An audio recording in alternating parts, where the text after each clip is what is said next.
The one area that we really need to spend time on this visit is our shared views, but also differing views of Indo-Pacific. To India, of course, you've got an active border confrontation with China today.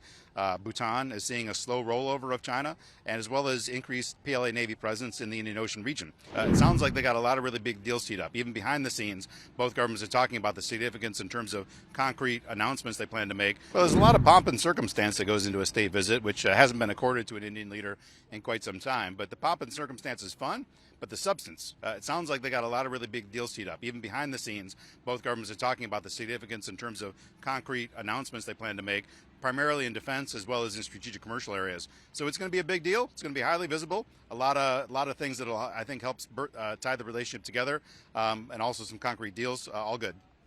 What are your expectations? Because you mentioned about defense and trade. We know that India is the third largest economy in the world, fifth largest economy in the world, and soon going to be third largest. How do you see that, and also the strategic partnership that India and US have? Well, we both have had a difficult time finding common ground between governments on general commercial policy issues, and that kind of remains true to today. It's been true for multiple administrations. But on these areas of strategic commercial interest, when we talk about quantum computing, 5G, 6G, artificial intelligence, semiconductor production, things like this, we both share the concern if China is able to dominate manufacturing and flow of this goods in the future, it's going to be proven to be risky for both of our countries. So we need to find ways with partners like the United States and India to cooperate, which means putting money on the table, it means removing policy obstacles to doing more in those areas. So strategic commercial seems to be the one area that's got a lot of recent momentum that wasn't there just 5 or 6 years ago.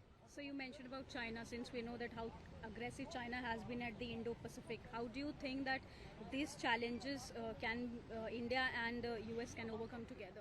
Well, I mentioned already on strategic commercial, but the one area that we really need to spend time on this visit is our shared views, but also differing views of Indo-Pacific. To most American security analysts, when you think about the threats China poses today, you think about the Taiwan Straits, the South China Sea, you think about the East China Sea, and even small islands in the middle of the Pacific that most Americans couldn't even name and point to. To India, of course, you've got an active border confrontation with China today. Bhutan is seeing a slow rollover of China, and as well as increased PLA Navy presence in the Indian Ocean region.